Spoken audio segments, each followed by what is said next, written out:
say? Welcome to Swish Speaks. Come on. Yo, what's the word? It's your boy Nelly Swish, and today we are filming episode 3 of Swish Speaks. And of course, as y'all may have seen on Instagram, or if not already, let me formally introduce what today's topic will be about. This episode I will be speaking about bad coaches. You know what I'm saying? Yeah, people like to say, oh, he's a bad coach and this and that, you know what I'm saying? Or whatever the case may be within that sort. But not really have good reasoning as to what really does make a bad coach. You feel me? So, of course, like throughout my lifespan of playing basketball, I'm 24, turning 25 this year. I have many coaches that I can call on, from the bestest of the best to, you know what I'm saying, not necessarily mediocre, but just not in all favor of me, I guess you could say, right? There are coaches of pretty much different personalities, different characteristics, and different character traits where it all fits into how a player is, So I'm a player that I take constructive criticism very well. You can yell at me, you can scream at me, you can tell me X, Y, Z, da da da da. And I'm going to go out there and I'm going to just give my best effort all the time, So that's the type of player I am. So I had coaches who always, I can say that wanted the best out of me. Wanted me to go out there and leave it all out on the floor. And then, of course, after the game, it's all hugs and, just praising, just words of encouragement to just keep on going and keep striving, So playing basketball on Staten Island and so out in the city and everything like that, I definitely had my fair share of a variety of coaches, my whole life in different tournaments and everything like that, right? So, yeah. So just to move on, man, in my last episode of week 2, I spoke about bad players and how a relationship can be affected with the coach and everything like that. And just speaking about bad players, what makes a bad player. Now I'm speaking about what makes a bad coach. And I bring that up to say, last week I had mentioned in terms of the relationship standpoint, respect, trust, you know what I'm saying? Those two factors right there are very big in terms of coaching and your player. But once that is pretty much altered, it's hard to really bounce back from that. It's hard to advance and move forward and just be better from that point forward, So when it comes down to a bad coach, right? Honestly, for me, coaching is a lot. So I have been coaching high school basketball for 2 years now, and I must say I have learned so much more about myself, so much more about this new generation, generations that have previously passed within the realm of me coaching and everything like that, right? So I just feel like when it comes down to coaching, you need to have a good balance of the discipline factor and then also the relationship standpoint too that you have with your players.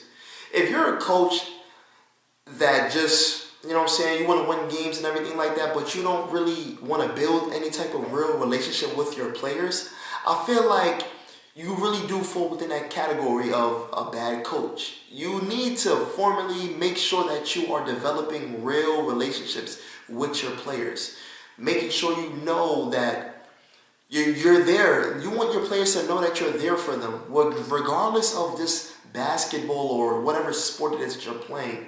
You can't just say, oh, yeah, I want to win games, and then you send kids out there to go do X, Y, Z for you, and you want them to run across the wall, and you don't even know anything about them, really. I feel like that's kind of weird.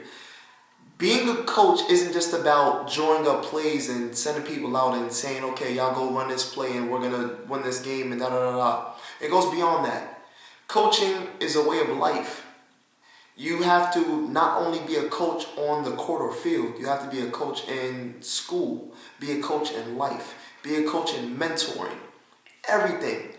Don't just game time, we put on our uniforms and we're going out there, we're going to go play. Cool. Nah, man, it's more to it. It's more to life than just the sport that you play. It's more than coaching than just you drawing up plays.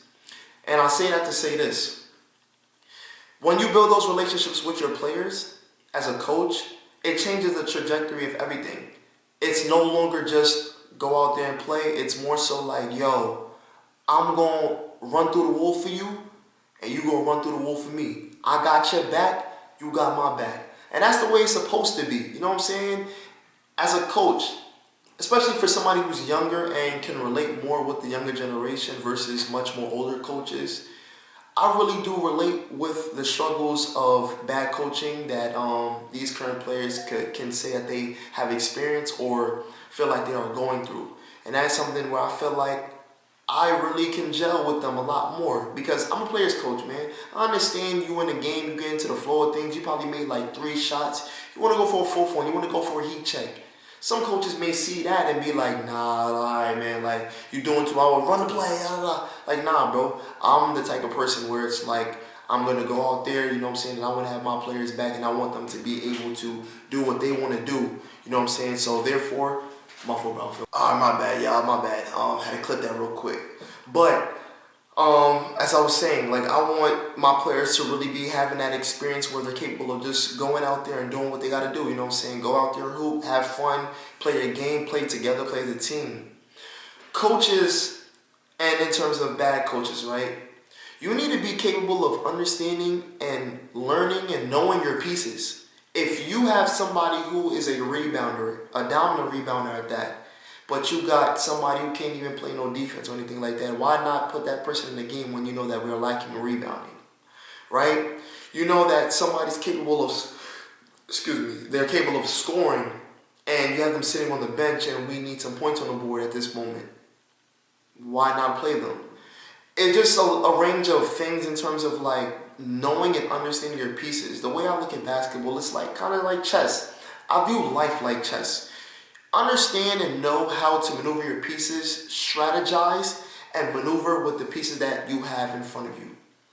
But also understand how to utilize certain pieces to better other pieces as well, right? So you may start off the game with your first 5, yeah, cool, of course. But throughout the game, you got to understand situational adjustments. Okay, my starter, right? Yeah, he's my starting shooting guard. This game though, it's a matchup issue. So let me try to run with this player and see how this fits. They match up better with size. They match up better with defensive coordination, whatever the case is. Like this person likes to shoot a lot. You got somebody who's lengthy and can guard a 3-point shooter. Why not have them out in the game? It's little things like that that I can say. A great coach and a good coach is capable of like capitalizing off of that, right? You want to be very smart and you want to capitalize off of your pieces as a coach. If you're not capable of doing that, I honestly feel like you're not really a good coach and you are more so a bad coach. You feel me? Because it's a ladder effect. By you not understanding how to utilize your pieces goes back into a trusting, goes back into a respecting. Now the player that you're sitting down, who you're supposed to be playing at that specific moment, no longer has that trust in you to say, yo, he trusts me and he believes me to come in this game and do what I need to do. The respect factor is now gone because now when it's time to go in the game, he's not going to give you the complete best effort that you are expecting out of him. And yes, of course, if you are a player, you're supposed to go on the court and no matter what time of game it is, you go out there and you do your job. But let's be real, man. We all human. We all play basketball. We know what it's like to sit on the bench. You want to play and it's like, yo, we know that feeling, right? So when you know that feeling, it's very humbling and it makes you feel some type of way. Especially if you are somebody who goes out there and you really put the work in. And this goes into the next thing I want to say about bad coaching. If you are the type to tell players what would get them on the floor, you go out there, you tell them like, yo, look, man, just work out in practice. Go to school, do your classwork, do this, do that, do this, do that. And that player is doing it and making strides and efforts in making sure it's getting done, and you're still greasing them on certain things. Like, it's kind of like, damn, like, not saying, like, you got to go put Johnny who can't freaking make a left-hand layup in the game because he does his classwork. No, I'm not saying that. I'm saying somebody who damn well can capitalize and can get in the game and contribute to winning making winning plays, going out there and being a coach's pet, playing defense, doing X, Y, Z, and you still not giving them the light of the day? Come on, bro. What are we teaching the kids?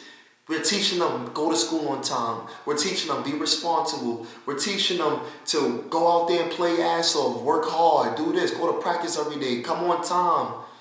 And then you're not rewarding them to even put them in the game, and you know that they can capitalize, they can contribute. Come on, bro. At some point, it gets to a point where you gotta look at yourself, cause it's unfair. And to be quite frankly honest, bro, you have to boil it back to what are we actually teaching the kids? As a coach, principles and morals, it's everything. That plays a huge role in so much things of life. And if you're gonna utilize an orange ball or football or whatever the case is to establish discipline, establish that relationship with certain players where you feel like you can teach them through the game of real life things, then it's like you got to be able to reward people when they do good. You know what I mean? It's another thing. Being a bad coach also goes into not listening to your assistant coaches. Basketball and sports in general, it's a team sport. And let's really just focus solely on basketball. I'm a basketball player, right? I play football a little bit too, but I'm a basketball player. I love basketball. Basketball is my heart. It's a team sport. You can't go out there and be like selfish-minded into it's my way, my way, my way, my way, my way. It's not always going to be that way. There may be an assistant coach that may possibly have experienced a certain defensive format that's going down and has been through that before, where you should actually listen and say, yo, he's been through this before. Okay, cool. Let me get some pointers as to what he thinks about it. Okay, he's been working out and training with some of the players. Let me think. Let me try to pick his brain a little bit and see how this person has been performing and whether they should get a chance or not. Not everything should be me. It can't be that way. It's a team sport. One hand washes the other. It's that simple. One hand is going to wash the other. It's the way of life. We're all dependable on one another. It's a team sport. Let's feed off of one another. A team with good assistant coaches makes a great head coach. I'm saying it again. A team with good or great assistant coaches makes a great coach. Facts. Once again, one hand washes the other. I'm as good as the last person on the bench, as a player and as a coach. How good is my last player on the bench? Another thing in terms of that, so we're going to keep on relaying. Going into being as good as the last player on your bench, as a coach, it's not really your job to get players better, but there has to be somewhat of an initiative to helping players get better. You see that you got Timothy, who's in 10th grade in his own varsity and just riding the bench. Develop that kid. Get him better. Help him get better. Make him understand the defensive and offensive formats that you have. Players, you also must take the initiative in terms of trying to figure out ways of getting better. But at the end of the day, the coaches too, man. Y'all got to get y'all players better as well. Take the initiative. Take some time out of practice. Run through some drills that can help players get better.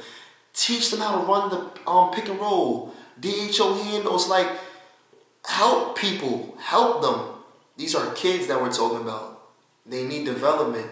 If you're going to call yourself the head coach and the head honcho or an assistant coach and this and that, you got to do a better job in terms of helping a player get better. Help them prepare for that next level. Help them prepare for what's supposed to come in front of them. Don't just go and practice and bullshit. Don't go and practice and having them just taking 1,000 stupid shots that they're not going to be practicing in the game. No, have discipline and structure. That's mandatory. Discipline and structure carries you a long way as a team, an organization, whatever you want to call it. That's going to take you a long way. That must be something that is heavily stamped from the get-go and the jump. And on top of it too, be more involved. Basketball is something that it's not just a one-season thing. Nah, bro. Going back to what I was saying about life, you want to be able to teach these kids through the game of basketball about life. Life doesn't just stop after a certain point and then continues again after a certain point. No, we live this every single day. Therefore, I understand we have families, we have responsibilities, but if we're gonna dedicate ourselves to it, nah, bro. The development of everything in terms of character, development, discipline, structure throughout the program, organization, whatever the case is, you need to display that involvement throughout the whole year, all the time. A kid might be going through it at 9 o'clock. If you have the resources to say, yo, little homie, I understand what you're going through is something right now, come through to the gym, let's get some shots up. That's what involvement is about. Don't just go through the season, summertime comes, you forget about players and it's over. Like, nah, bro, be involved. Yo, I got the gym, XYZ date, let's come get some shots up as a team. Let's go work out today.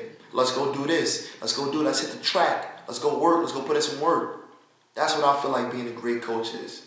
And also being a great coach is part of like being able to bring people together. Building that camaraderie, like, you know what I'm saying? Like bringing people together and making people just want the best out of themselves.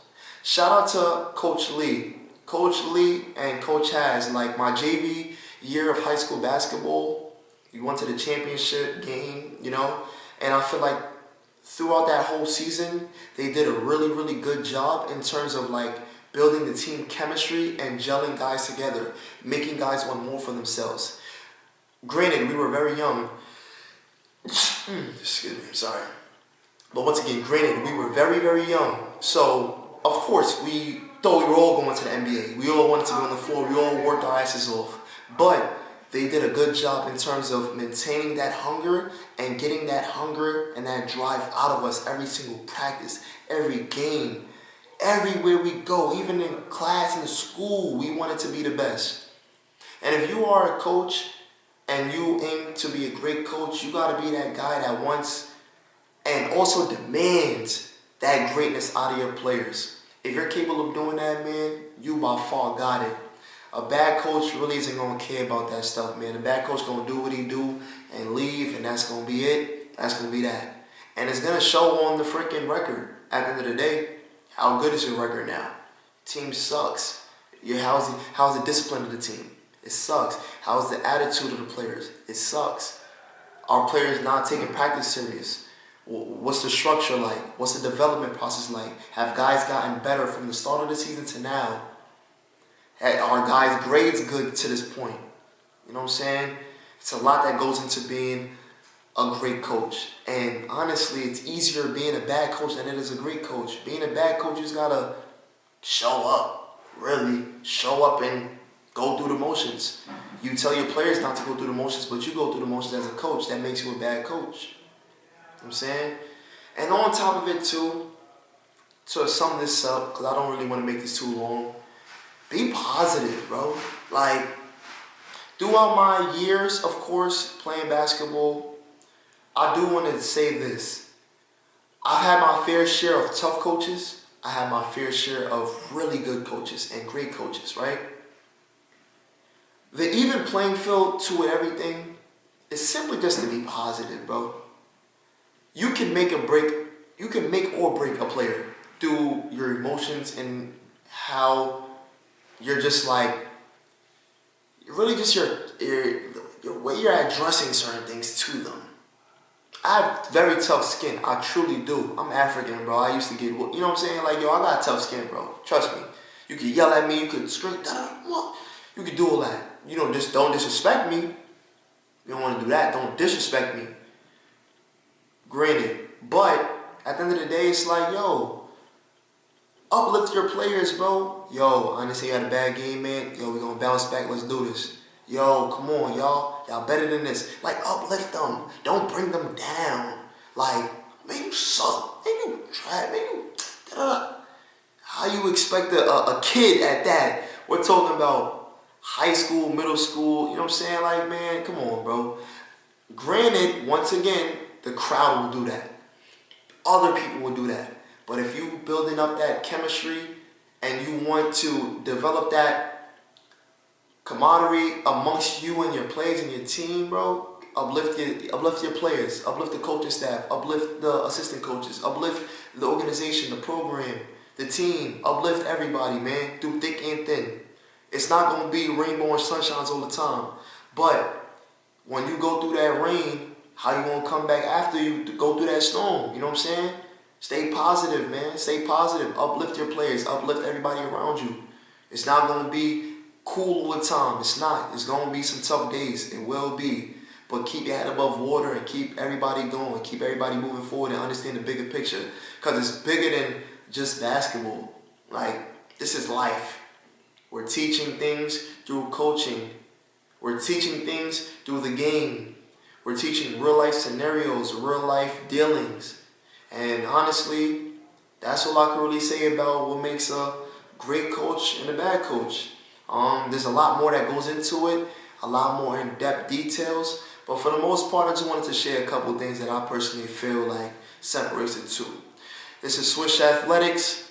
Nelly Swish. This is Swish Speaks, episode 3. Stay tuned next week for episode 4. This is Thursday, January 15th. It drops tomorrow. Y'all stay tuned for this, man. Catch me on the next one. Peace.